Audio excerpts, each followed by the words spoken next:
कैसे हो आप लोग। चलिए आज हम फिर नए वीडियो के साथ आए हैं जो कि क्लास 10th का अगला टॉपिक हमारा सर्कुलेशन।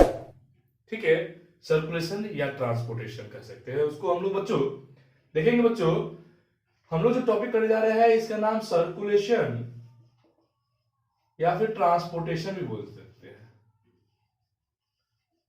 देखेंगे ये हम लोग दोनों केस में पढ़ते आ रहे हैं, प्लांट और एनिमल के केस में। तो एक छोटा सा ओवरलुक हम लोग प्लांट की तरफ कर लेते हैं। ठीक है बच्चों, देखेंगे कि ये होता क्या है एक्चुअली में। ट्रांसपोर्टेशन ट्रांसपोर्टेशन एक ऐसा मैकेनिज्म है जिसके जरिए इंपॉर्टेंट सब्सटेंस पूरे बॉडी में ट्रांसपोर्ट होते हैं। तो बच्चों प्लांट के लिए इंपॉर्टेंट सब्सटेंस तो पहला था हमारा H2O वाटर। ठीक है, दूसरा क्या है प्रिपेयर्ड फूड। कैसे बच्चों, यहां देखेंगे वाटर चाहिए हम लोग। देखते हैं प्लांट को वाटर किस लिए चाहिए। प्लांट को वाटर फोटोसिंथेसिस के मदद से फूड को प्रिपेयर करने के लिए H2O की रिक्वायरमेंट होती है, वाटर की रिक्वायरमेंट होती है, जो कि प्लांट के रूट से एब्जॉर्ब होकर कहां जाता है, लीफ पे जाता है। बच्चों ये एब्जॉर्ब जो होने की प्रक्रिया होती है, ये प्रक्रिया जो होती है ऑस्मोसिस होती है। ठीक है बच्चों, ऑस्मोसिस के जरिए, ऑस्मोसिस हम जानते हैं कि movement of solvent liquid component from higher region concentration to lower region concentration. ये तब होगी ऑस्मोसिस के द्वारा, रूट वाटर को तब एब्जॉर्ब करेगा जब रूट के अंदर वाटर का कंसंट्रेशन सॉइल के कंसंट्रेशन, सॉइल में वाटर के कंसंट्रेशन से कम हो जाएगा। तो सॉइल से वाटर क्या करेगा, रूट में प्रवेश करना चालू करेगा, तो वो मूवमेंट होगा ऑस्मोसिस। इसके जरिए रूट क्या करता है, वाटर को एब्जॉर्ब कर लेता है सॉइल से। ये लीफ तक वाटर जाता है फोटोसिंथेसिस प्रोसेस के लिए। ये जाता है किसके थ्रू है, तो जाइलम टिश्यू के थ्रू जाता है। किसके थ्रू बच्चों, जाइलम टिश्यू के थ्रू। ठीक है बच्चों, जाइलम टिश्यू के थ्रू ये रूट से लीफ तक जाता है। रूट से लीफ तक जाने की प्रक्रिया जो होती है, इसमें कुछ फोर्स क्रिएट होते हैं, फोर्स लगते हैं, तभी वो पानी ऊपर की तरफ आता है। वो फोर्स कौन सा है, उस फोर्स को हम लोग ट्रांसपीरेशन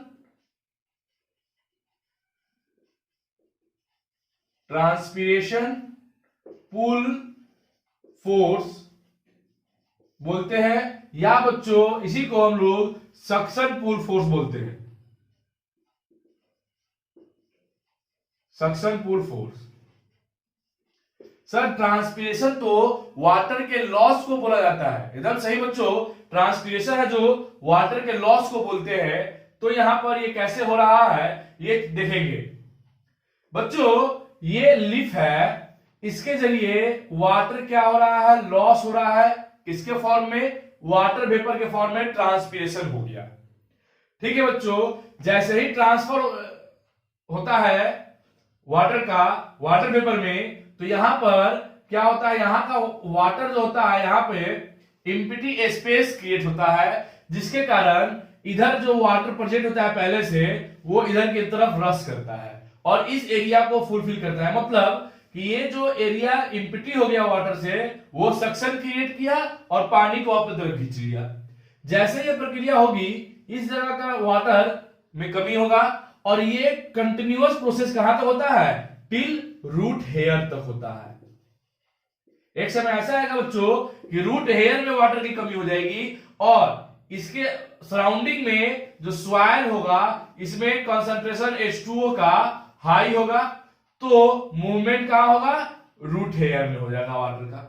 ठीक है बच्चों, और इस तरीके से अपवर्ड मूवमेंट सक्शन पुल फोर्स क्रिएट होता है और पानी का अपवर्ड मूवमेंट होता है। जिस फोर्स को हम लोग ट्रांसपीरेशन पुल फोर्स बोलते हैं। क्वेश्चंस आ सकते हैं बच्चों कि व्हाट इज ट्रांसपीरेशन, तो the loss of water in the form of water vapour. बच्चों हमेशा ध्यान रखेंगे, वाटर का कमी किस रूप में, वाटर के वेपर में के रूप में, जब वाटर बदल के रिलीज हो जाता है और प्लांट के अंदर वाटर की कमी होती है, उस फेनोमेना को हम लोग ट्रांसपीरेशन बोलते हैं। उससे जो फोर्स क्रिएट होता है उसको हम लोग बोलते हैं ट्रांसपीरेशन पुल फोर्स। और इसी फोर्स की मदद से रूट से प्लांट पानी को एब्जॉर्ब करके लीफ तक लेके जाता है। बच्चों आ रहा है समझ में? वेरी गुड बच्चों। इससे आगे बढ़ने से पहले अगर वीडियो आप लोगों को अच्छा लग रहा है, वीडियो को लाइक कर दे, चैनल पर नए हैं चैनल को सब्सक्राइब कर ले और वीडियो को शेयर भी करें अपने दोस्तों के साथ, अपने मित्रों के साथ, ताकि हर बच्चे को इस क्लास का लाभ मिल सके। देखेंगे बच्चों, अब आगे बढ़ते हैं। ठीक है, ट्रांसपिरेशन पुल फोर्स से ये प्लांट सक्शन कर लिया और फोटोसिंथेसिस कर लिया। अब फोटोसिंथेसिस जब हो गई तो प्रिपेयर्ड फूड ग्लूकोज के फॉर्म में बना, जो कि हमारा C6H12O6 था। अब ये जो बन गया तो ये फूड जब प्रिपेयर हुआ तो पूरे बॉडी में जाना चाहिए। Even root also need that energy that prepare food to work to grow. तो उस केस में क्या होता है बच्चों, ये प्रिपेयर फूड लीफ की मदद से, लीफ में से निकलकर और रूट तक या फिर अन्य बॉडी पार्ट तक कैसे पहुंचते हैं, तो उस फेनोमेना को हम बोलते हैं ट्रांसलोकेशन। क्या बोलते हैं बच्चों? ट्रांसलोकेशन। इसमें क्या होता है? Transfer of prepare food throughout the leaves.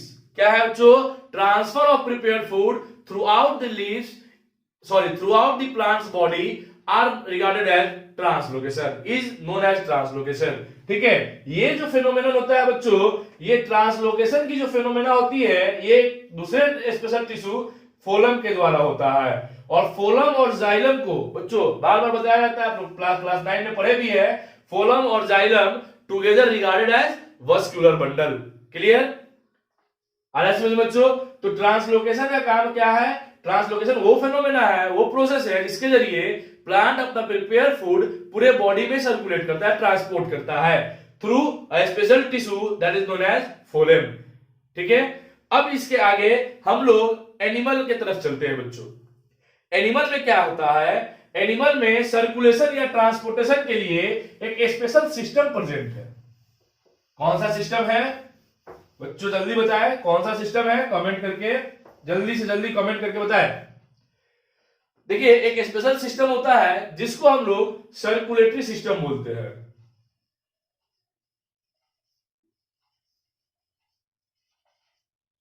Circulatory system. ठीक है बच्चों, सर्कुलेटरी सिस्टम में डिफरेंट कंपोनेंट्स होते हैं। सिस्टम है, इसका मतलब डिफरेंट ऑर्गन्स लगे हुए हैं और डिफरेंट ऑर्गन मिलकर कोई ऑर्गन सिस्टम बनाता है, और ये सर्कुलेटरी सिस्टम है। तो इसमें कौन कौन सा ऑर्गन है, तो ये देखेंगे। पहला ऑर्गन हमारा होता है हार्ट, दूसरा ऑर्गन है ब्लड, और तीसरा ऑर्गन है ब्लड वेजल्स।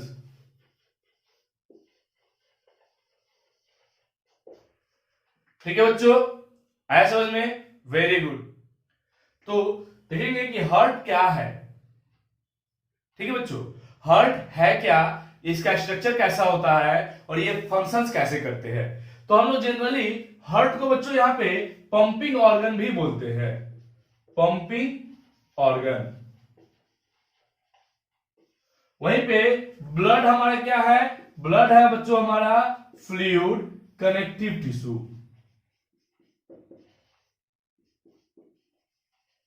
और इसके तो नाम से ही पता चल रहा है, ये वेजल्स है। वेजल्स बर्तन यूटेंसिल्स होते हैं जिसमें हम लोग कुछ चीज डालते हैं, या फिर कोई ऐसा यूटेंसिल मान लीजिए जिसके जरिए ट्रांसपोर्टेशन का काम हो सके।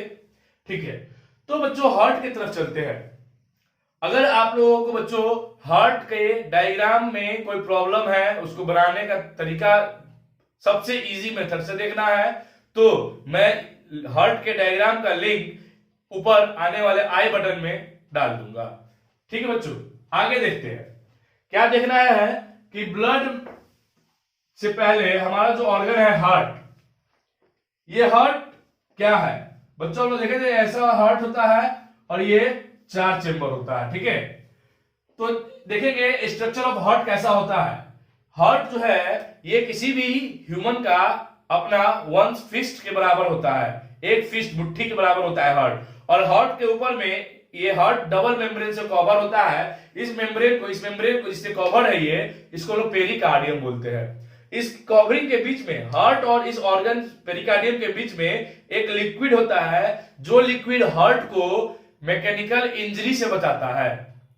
ठीक है, वो लिक्विड को पेरिकार्डियम फ्लूइड बोलते हैं, पेरिकार्डिक फ्लूइड भी बोलते हैं उसको। ठीक है, तो वो इंजरी से बचा लिया। अब देखेंगे हार्ट का साइज हमारा फिस्ट का बराबर हो गया। ये मस्कुलर ऑर्गन है और 4 चेम्बर्ड है। 4 चेम्बर कैसे है? तो according to the number of the chamber और अकॉर्डिंग टू द पोजीशन इसको बांटा गया है डिफरेंट चेम्बर में। देखेंगे क्या ऊपर के दोनों को ऑरिकल्स बोलते हैं। क्या बोलते हैं बच्चों? ऑरिकल्स। और नीचे वाले को वेंट्रिकल्स। ये वेंट्रिकल्स, ये ऑरिकल्स।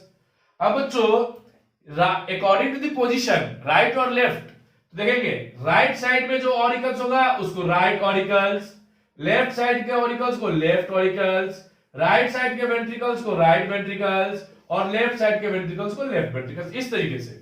दूसरा क्या पोजीशन है कि देखेंगे बच्चों, इसका पोजीशन जो होता है सिचुएटेड होता है सेंटर में, लेकिन लोअर इंड जो होता है निचला हिस्सा वो लेफ्ट साइड में टिल्ट होता है, टेढ़ा होता है। ठीक है, इसलिए हम लोगों को थ्रोबिंग मूवमेंट जो होते हैं वो लेफ्ट के माने सेंटर से नियर टू द लेफ्ट महसूस होता है। ठीक है, अब क्या है कि 4 चेम्बर्ड हार्ट हो गया, right auricle, left auricle, right ventricle, left ventricle. इस सारे में देखेंगे बच्चों, राइट वेंट्रिकल जो ओपन होते हैं वो राइट वेंट्रिकल डायरेक्टली ओपन होंगे पल्मोनरी आर्टरी में, जो कि इम्प्योर ब्लड को, कार्बन डाइऑक्साइड रिच ब्लड को लंग्स तक ट्रांसपोर्ट करते हैं प्यूरिफिकेशन प्रोसेस के लिए। तो ये ओपन होगा कहां पे? पल्मोनरी आर्टरी में। कौन? Right ventricle. ओके, ये राइट ऑरिकल्स में क्या है सर? राइट ऑरिकल्स में बच्चों देखेंगे, राइट ऑरिकल में वेन आकर ओपन होता है, जो कि पूरे बॉडी से इम्प्योर ब्लड को कलेक्ट करके लेके राइट ऑरिकल में डालता है। उसके बाद राइट ऑरिकल में जब भर जाता है ब्लड और प्रेशर क्रिएट होते हैं, तो इस जगह पर एक वाल्व प्रेजेंट होते हैं जिसको ट्राइस्क्यूपिड वाल्व भी बोलते हैं। इसमें प्रेशर पड़ने के कारण ब्लड क्या होता है? राइट वेंट्रिकल के अंदर में पहुंच जाता है। जब राइट वेंट्रिकल कॉन्ट्रैक्ट करता है तो वो पल्मोनरी आर्टरी के थ्रू लंग्स तक जाता है प्यूरिफिकेशन प्रोसेस के लिए। बच्चों ये देखेंगे कि 2 ऑरिकल्स को सेपरेट करने के लिए और 2 वेंट्रिकल्स को सेपरेट करने के लिए, फिर ऑरिकल वेंट्रिकल्स को सेपरेट करने के लिए बीच में मस्कुलर वाल होते हैं हार्ट में, जिसको हम लोग सेप्टम का नाम देते हैं। क्या नाम देते हैं? सेप्टम। तो 2 ऑरिकल्स के बीच में जो सेप्टम प्रेजेंट है उसको इंटर ऑरिकल सेप्टम बोलते हैं। इंटरवेंट्रिकुलर सेप्टम वेंट्रिकल के बीच में प्रेजेंट है। ऑरिकल्स और वेंट्रिकल्स के बीच का जो सेप्टम्स होते हैं, इस दोनों पार्ट को, ऑरिकल्स वेंट्रिकल्स को सेपरेट करने वाले जो सेप्टम्स होते हैं उसको आर्ट्रियोवेंट्रिकुलर सेप्टम बोलते हैं। क्या बोलते हैं? आर्ट्रियोवेंट्रिकुलर सेप्टम। आर्टरी और वेंट्रिकुलर के बीच में सेप्टम। ठीक है बच्चों, इतना आ रहा है समझ में? Very good. अब क्या है, राइट ऑरिकल में वेन खुलता है, बॉडी से ब्लड लेके आता है, ये भर जाता है तो राइट वेंट्रिकल में ब्लड आ जाता है। राइट वेंट्रिकल्स पल्मोनरी आर्टरी में ओपन होते हैं, जो कि इम्प्योर ब्लड को प्यूरिफिकेशन के लिए लंग्स तक लेके जाता है। उसके बाद लेफ्ट ऑरिकल्स में 4, कितने बच्चों? 4 पल्मोनरी वेन ओपन होते हैं, जो कि प्यूरिफाइड ब्लड को लेके आता है। पल्मोनरी वेन हमेशा प्यूरिफाइड ब्लड को लेके आएगा। कहां लेके आएगा? लेफ्ट ऑरिकल्स में। ठीक उसी तरीके से जब लेफ्ट ऑरिकल्स में ब्लड का प्रेशर बढ़ जाता है तो इस लेफ्ट ऑरिकल्स और लेफ्ट वेंट्रिकल्स के बीच में भी वाल्व प्रेजेंट है, जिसको बाइस्क्यूपिड वाल्व बोलते हैं। ठीक है, बाइस्क्यूपिड वाल्व, जिसके मदद से ये आता है अंदर। अब क्या कि लेफ्ट वेंट्रिकल जब कॉन्ट्रैक्ट करता है तो मित्राल वाल्व और के मदद से ऑर्टा में ब्लड जाता है और पूरे बॉडी में आर्टरी की मदद से सप्लाई हो जाता है। ये कहानी है इसमें। कितने? तो tricuspid valve, bicuspid valve, mitral valve, right ventricle जो है पल्मोनरी आर्टरी में जो खुलता है उस जगह सेमी लूनार वाल्व होते हैं। ठीक है, तो ये इतने वाल्व हो गए, ये हमेशा आपको ध्यान में रखना है। क्लियर? ऑरिकल वेंट्रिकल्स हो गए। ये पेरिकार्डियम से कवर्ड होता है, डबल मेम्ब्रेनियस है, मस्कुलर ऑर्गन है, साइज फिस्ट का है, 4 चेम्बर हार्ट होते हैं। ये तो स्ट्रक्चर की बात थी। अब वर्क कैसे करता है हार्ट, तो सिमिलर है। क्या है कि देखेंगे बच्चों, ये बॉडी पार्ट से वेन जो है इम्प्योर ब्लड को कलेक्ट करके राइट ऑरिकल्स तक लेके आता है। वेन फिर ट्राइस्क्यूपिड वाल्व की मदद से वो ब्लड राइट वेंट्रिकल में ओपन हो जाते हैं, आ जाते हैं। राइट वेंट्रिकल जब कॉन्ट्रैक्ट करता है तो during the contraction semilunar valve की मदद से ये इम्प्योर ब्लड पल्मोनरी आर्टरी में इन करते हैं, जबकि जो कि ब्लड को लंग्स तक लेके जाता है प्यूरिफिकेशन के लिए। उसके बाद वो पल्मोनरी वेन्स की मदद से लेफ्ट ऑरिकल्स में आते हैं। जब प्रेशर बढ़ता है तो बाइस्क्यूपिड वाल्व की मदद से लेफ्ट वेंट्रिकल से, और फिर अगेन ड्यूरिंग द कॉन्ट्रैक्शन, बच्चों अलग अलग कॉन्ट्रैक्शन नहीं होता है, एक ही बार जब कॉन्ट्रैक्ट होता है हार्ट, तो एक बार जब कॉन्ट्रैक्ट हुआ तो राइट वेंट्रिकल का इम्प्योर ब्लड कहां गया, लंग्स में, और लेफ्ट वेंट्रिकल का जो प्योर ब्लड था वो कहां गया, पूरे बॉडी में। एक ही कॉन्ट्रैक्शन में दोनों काम करता है। ठीक है बच्चों, तो ये कहानी है इसका वर्किंग के साथ। इसके आगे जब बढ़ा जाए तो इसके आगे देखते हैं, क्या देखेंगे, हमारा था नेक्स्ट ऑर्गन जिसको हम लोग बोल रहे थे ब्लड। ठीक है, जो कि फ्लूइड कनेक्टिव टिश्यू है हमारा। आया समझ में बच्चों? चलिए, अगर आ रहा है आपको समझ में तो वीडियो को लाइक जरूर करें, वीडियो को अंत तक देखें ताकि कोई भी टॉपिक आपसे मिस ना हो सके। और अगर चैनल पे नए हैं तो चैनल को सब्सक्राइब जरूर करें। ठीक है, इसके बाद हमारा जो नेक्स्ट ऑर्गन था वो था ब्लड। देखिए, ये ब्लड भी डिफरेंट कंपोनेंट से बना हुआ है। क्या क्या, पहला कंपोनेंट होता है जिसको हम लोग बोलेंगे, इसमें हेमोग्लोबिन नामक चीज होते हैं, या फिर ऐसे जनरली जानते हैं बच्चों हम लोग। क्या देखेंगे कि ये प्लाज्मा, ब्लड प्लाज्मा, और दूसरा ब्लड सेल से बना हुआ है। ब्लड प्लाज्मा क्या है बच्चों, ये फ्लूइड मैट्रिक्स है, फ्लूइड है। ब्लड सेल डिफरेंट टाइप्स के होते हैं, क्या क्या, आरबीसी, डब्ल्यूबीसी और प्लेटलेट्स, ये 3 कंपोनेंट। बच्चों इस सारे का फंक्शंस देख लेते हैं थोड़ा थोड़ा। देखेंगे, आरबीसी का दूसरा नाम इरिथ्रोसाइट्स भी है, इरिथ्रोसाइट्स। डब्ल्यूबीसी को ल्यूकोसाइट्स बोलते हैं, और प्लेटलेट्स को थ्रोम्बोसाइट्स बोलते हैं। बच्चों एग्जाम में कभी भी आरबीसी डब्ल्यूबीसी करके तो देता ही है, लेकिन मैं most of the time erythrocytes, write the function of erythrocytes, write the function of leukocyte, what is leukocyte, what is lymphocyte, sorry thrombocytes, ऐसे पूछते हैं क्वेश्चंस।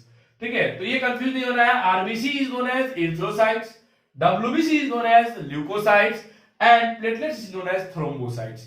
अब देखेंगे क्या, आरबीसी के अंदर, रेड ब्लड सेल्स के अंदर आयरन पिगमेंट होते हैं, जिसको हम लोग आयरन पिगमेंट, जिसको हेमोग्लोबिन भी बोलते हैं। शॉर्ट फॉर्म में इसको कैपिटल एच स्मॉल बी भी लिखते हैं।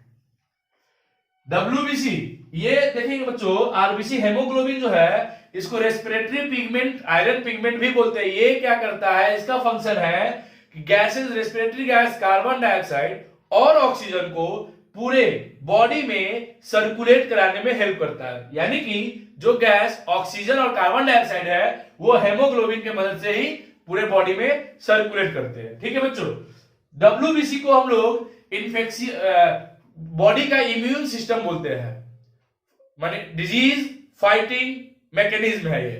माने माइक्रोब जो डिजीज को क्रिएट करता है उससे फाइट करने वाला सारा पावर डब्ल्यूबीसी में होता है। डब्ल्यूबीसी में बहुत सारे पार्टिकल्स होते हैं, basophil, eosinophil, lymphocytes, B lymphocyte, T lymphocyte, बहुत सारे कंपोनेंट है जो कि माइक्रोब से लड़ने में हेल्प करता है।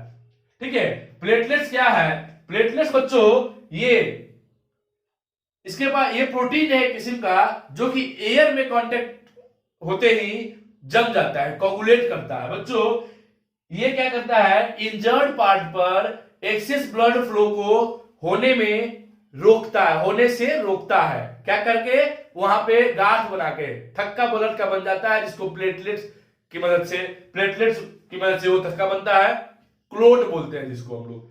ठीक है बच्चों, तो प्लेटलेट्स ब्लड को क्लोट करता है इंजर्ड पार्ट पर ताकि एक्सेस ब्लड फ्लो ना हो सके। डब्ल्यूबीसी इन्फेक्शियस एजेंट से फाइट करता है और आरबीसी ट्रांसपोर्ट करता है रेस्पिरेटरी गैसेस का। तो सर ब्लड प्लाज्मा का काम क्या है? तो बच्चों ब्लड प्लाज्मा में भी रेस्पिरेटरी गैसेस फ्लो करते हैं, साथ साथ जो न्यूट्रिएंट बॉडी एब्जॉर्ब करता है वो न्यूट्रिएंट इसी ब्लड प्लाज्मा में मिक्स होते हैं और पूरे बॉडी में सर्कुलेट हो जाते हैं। ठीक है बच्चों, और कोई प्रॉब्लम तो नहीं हो रहा है? अगर हो रहा है प्रॉब्लम तो कमेंट करके जरूर बताएं, आपके प्रॉब्लम को यहां अच्छे से सॉल्व किया जाएगा। आगे देखेंगे बच्चों, ब्लड के बाद हमारा तीसरा जो था वो था क्या, वो हमारा है ब्लड वेजल्स। ये कौन कौन सा होता है? तो बच्चों देखेंगे, आर्टरी, वेन,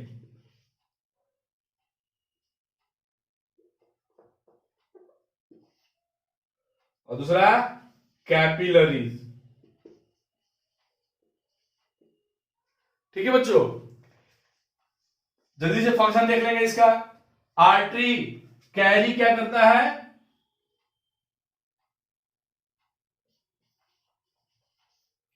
प्योर ब्लड।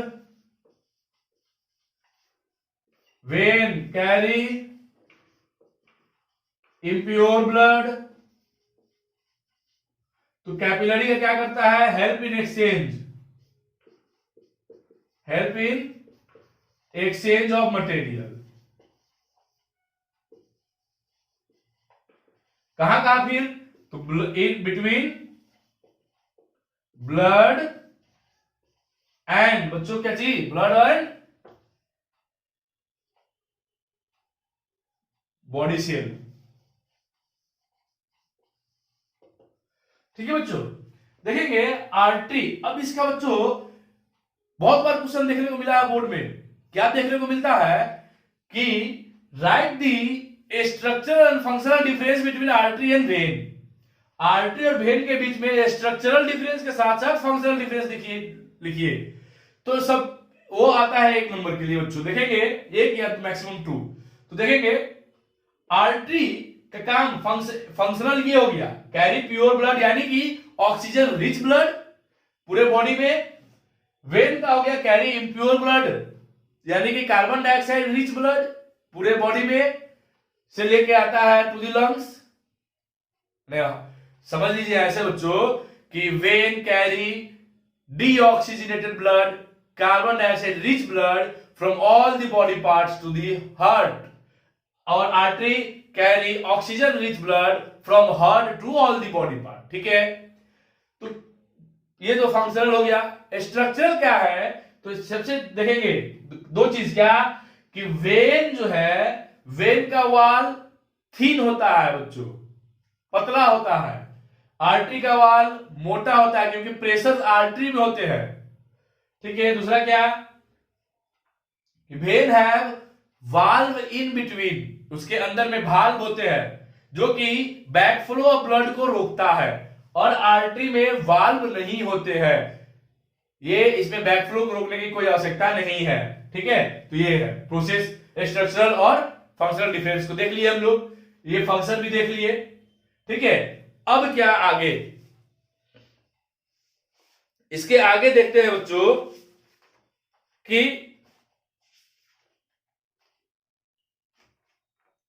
क्या देखेंगे बच्चों। एक चीज और देखिए, ब्लड के समय में ही जो हमारा ब्लड सेल था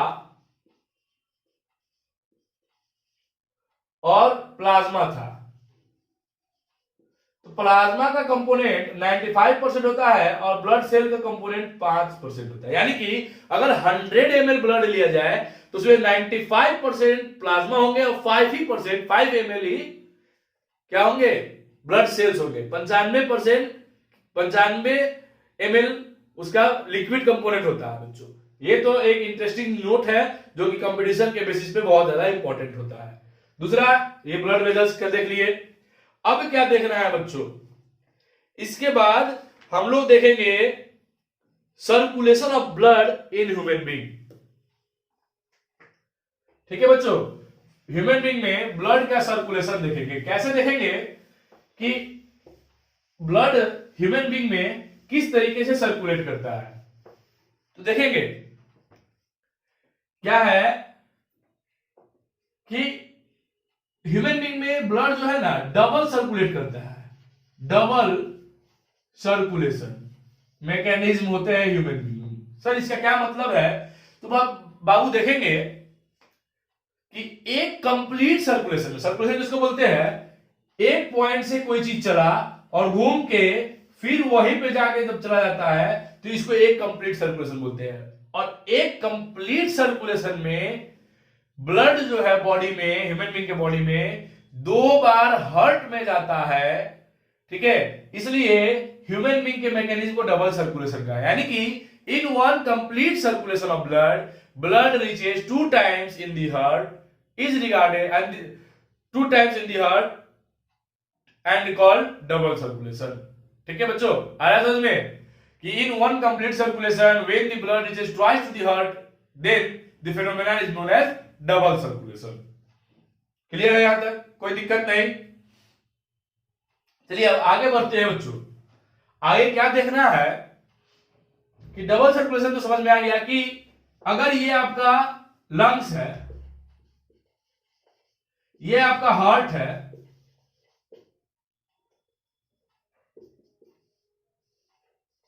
और ये बॉडी हो गया, तो बॉडी से वेन की मदद से, किसकी मदद से बच्चों, वेन की मदद से हार्ट पे ब्लड गया।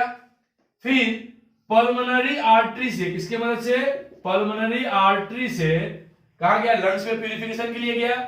फिर पल्मोनरी वेन की मदद से, किसकी मदद से, पल्मोनरी वेन की मदद से ब्लड कहां आया, हार्ट में आया।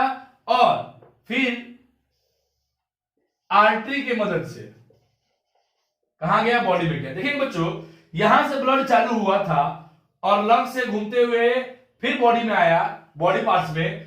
तो उस दौरान ब्लड जो है 2 बार, एक बार यहां आया और एक बार इधर से आया, 2 बार हार्ट में आ रहा है, यानी कि डबल सर्कुलेशन हो रहा है।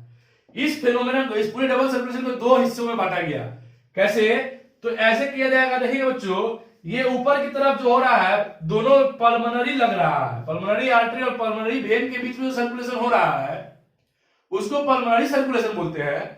और जो सर्कुलेशन बॉडी में आर्टरी और वेन की मदद से हो रहा है उसको हम लोग बच्चों सिस्टमैटिक सर्कुलेशन बोलते हैं। आ रहा है समझ में, बहुत अच्छा। चलिए, तो यहां तक तो समझ में आ गया। अब आगे बढ़ेंगे हम लोग। डबल सर्कुलेशन के बाद देखते हैं कुछ फेनोमेनन होते हैं, जैसे कि आपका हार्ट बीट, ठीक है, पल्स रेट, ब्लड प्रेशर, ये सब क्या है तो देखेंगे बच्चों। इसके अलावा एक चीज और जानिए, ह्यूमन बीइंग 4 चेंबर हार्ट होते हैं, लेकिन कुछ लोअर एनिमल्स में हार्ट का सर्कुलेशन और ब्लड का सर्कुलेशन देख लेते हैं हम लोग। थोड़ा सा जान लेना है कि लोअर एनिमल जो फिश और रेप्टाइल्स है, इनका हार्ट जो है, ये देखेंगे इसमें जो पहले सर्कुलेशन होता है वो सिंगल सर्कुलेशन होता है, और हार्ट जो होते हैं 2 चेंबर और 3 चेंबर हार्ट होते हैं। रेप्टाइल्स और फिशेस में 2 चेंबर और 3 चेंबर हार्ट होते हैं, सर्कुलेशन सिंगल होता है। ये इतना जानना है बस, ठीक है।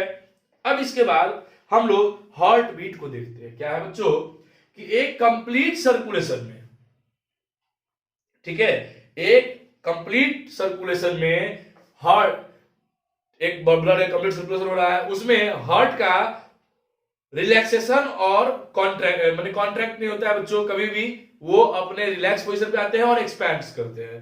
तो इन one complete relaxation and contraction, यानी कि यहां पे हार्ट की केस है, अगर बच्चों हार्ट है तो ये हार्ट नॉर्मल है, ये हार्ट कॉन्ट्रैक्ट करता है, कॉन्ट्रैक्ट करेगा फिर रिलैक्स होगा, कॉन्ट्रैक्ट करेगा रिलैक्स होगा।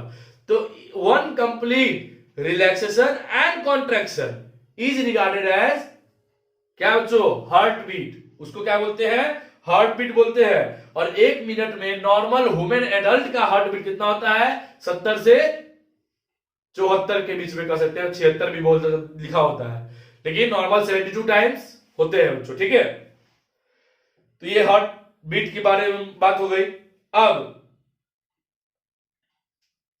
ये जो हार्ट बीट का जो प्रोसेस है ना, जब आप वर्किंग मैकेनिज्म में होंगे ना, कोई भी किसी किस्म का फिजिकल एक्टिविटी कर रहे होंगे, उस समय इसका जो रेट होता है ना, ये बढ़ जाता है।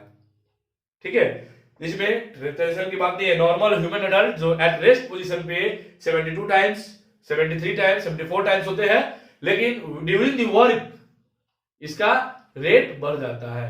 तो ये तो हार्ट बीट की बात थी। पल्स रेट क्या होता है? What is pulse rate? तो जो एक प्रेशर जो क्रिएट होते हैं ना, वो हमारे आर्टरी पे प्रेशर होते हैं। तो देखेंगे बच्चों एक चीज कि द एक्सपेंशन ऑफ आर्टरी, जब ब्लड हमारा हार्ट कॉन्ट्रैक्ट किया और ब्लड निकल के कहां गया? आर्टरी में गया। ब्लड ऑर्टा में गया, ऑर्टर से आर्टरी में आया, मेन तो ऑर्टा है, तो ऑर्टा पे प्रेशर क्रिएट ज्यादा होता है। तो expansion of artery during every circulation, हर सर्कुलेशन में जो आर्टरी पे प्रेशर एक्सपेंशन होगा, expansion of artery is regarded as, ठीक है, पल्स। उसको क्या बोलते हैं? पल्स। और उसका जो पर मिनट काउंट होगा उसको बोलते हैं हम लोग पल्स रेट। आ रहा समझ में? डिफरेंस कैसे लिखेंगे पल्स का? तो the expansion of artery during every circulation is called pulse. और रेट जब पूछ दे तो पल्स रेट, तो ड्यूरिंग मैंने कह सकते हैं कि the expansion of artery during every circulation in 1 minute, 1 minute में जो एक्सपेंशन ऑफ आर्टरी जितने होंगे उसको पल्स रेट बोलते हैं। तो ब्लड प्रेशर की बात आ गई बच्चों। प्रेशर कहां क्रिएट होगा? आर्टरी पे क्रिएट होगा। कब? एक तो ब्लड जब जाएगा तब, यानी कि जब हार्ट कॉन्ट्रैक्ट करेगा तब आर्टरी पे क्रिएट होगा, और जब हार्ट रिलैक्स करेगा तो फिर आर्टरी नॉर्मल हो जाता है, रिलैक्स पोजीशन में जाता है। तो कह सकते हैं हम लोग ब्लड प्रेशर, यदि pressure created on artery by blood, blood से आर्टरी के ऊपर जो प्रेशर क्रिएट हो रहा है, ठीक है, during the circulation of blood is called blood pressure. ठीक है बच्चों, इस पूरे ब्लड प्रेशर के फेनोमेनन में 2 केस होते हैं। एक साइस्टोलिक प्रेशर होते हैं जिसको मैक्सिमम प्रेशर बोलते हैं, यानी कि ये कब होगा? जब हार्ट कॉन्ट्रैक्ट करेगा तो आर्टरी में जो प्रेशर, हाई प्रेशर क्रिएट होंगे उसको साइस्टोलिक प्रेशर बोलते हैं। और दूसरा होता है diastolic pressure during the relaxation of heart, ये मिनिमम प्रेशर होते हैं। तो एक नॉर्मल ह्यूमन एडल्ट का साइस्टोलिक प्रेशर कितना होगा? 120। डायस्टोलिक कितना होगा? 80। ये साइस्टोलिक, ये डायस्टोलिक। इसका ऐसा यूनिट होता है ब्लड प्रेशर का mmHg, मिलीमीटर ऑफ मरकरी। अरे समझो बच्चों। अब साउंड की बात करते हैं, तो 120 जो साइस्टोलिक प्रेशर होगा ये डब साउंड प्रोड्यूस करेगा, डब डब डब डब, माने हार्ड साउंड होता है। और डायस्टोलिक प्रेशर जो होंगे वो लब साउंड, सॉफ्ट साउंड प्रोड्यूस होता है। It can be measured by an instrument called sphygmomanometer and stethoscope और स्फेग्नोमैनोमीटर से हम लोग ब्लड प्रेशर को मेजर कर सकते हैं। इसके बाद ये तो सर्कुलेशन का ओवरव्यू था। इसके बाद एक और सिस्टम सर्कुलेशन के ही रूप में काम करता है जिसको हम लिम्फेटिक सिस्टम बोलते हैं बच्चों। ये लिम्फेटिक सिस्टम क्या है ये जानेंगे। लिम्फेटिक सिस्टम जो है इस भी 3 चीज से बना हुआ है। लिम्फ ग्लैंड, लिम्फेटिक वेजल्स जिसको लिम्फ नोड बोलते हैं, और लिम्फ।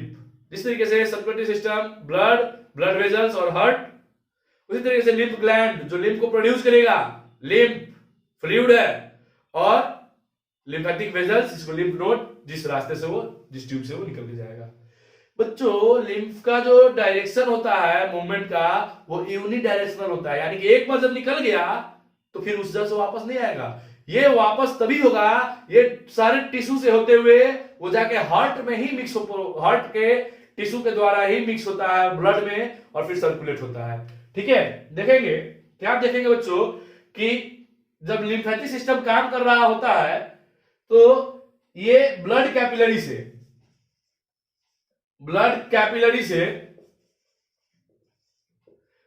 ड्यूरिंग जब एक्सचेंज ऑफ मटेरियल्स होते हैं तो एक्सचेंज ऑफ मटेरियल्स के दौरान ये लिम्फ वेजल्स भी, लिम्फ लिक्विड भी क्या होता है, उस कैपिलरी से रिलीज हो जाते हैं। बच्चों एक बात आपको बता दे कि इस लिम्फ के अंदर लिम्फोसाइट्स होते हैं जो कि माइक्रोब्स को मारने का काम करता है। अब ये लिम्फ ब्लड के टिश्यू के, बॉडी के टिश्यू के बीच में इंटर टिश्यू स्पेस होता है, इंटर सेलुलर स्पेस होते हैं, उस रास्ते से होते हुए जाता है। उस दौरान, उसके ट्रांसपोर्टेशन के दौरान जो भी माइक्रोब्स बीच में आते हैं उनको ये डिस्ट्रॉय कर देता है। एक तरीके से इम्यूनिटी का भी काम करता है लिम्फेटिक सिस्टम। ठीक है बच्चों, तो लिम्फेटिक सिस्टम आगे समझ में कि ये यूनिडायरेक्शनल इन नेचर होता है, एक बार जिधर निकल गया उधर से वापस उधर से नहीं करेगा। दूसरा इसका component lymphatic vessels, lymph gland और लिम्फ होता है। तो बच्चों यहां तक हम लोग सर्कुलेशन कर लिए हैं। नेक्स्ट वीडियो में हम लोग एस्किरेशन करेंगे। उससे पहले अगर वीडियो को आप ज्यादा से ज्यादा देखिएगा तो कॉन्सेप्ट आपका बहुत अच्छे से क्लियर होगा।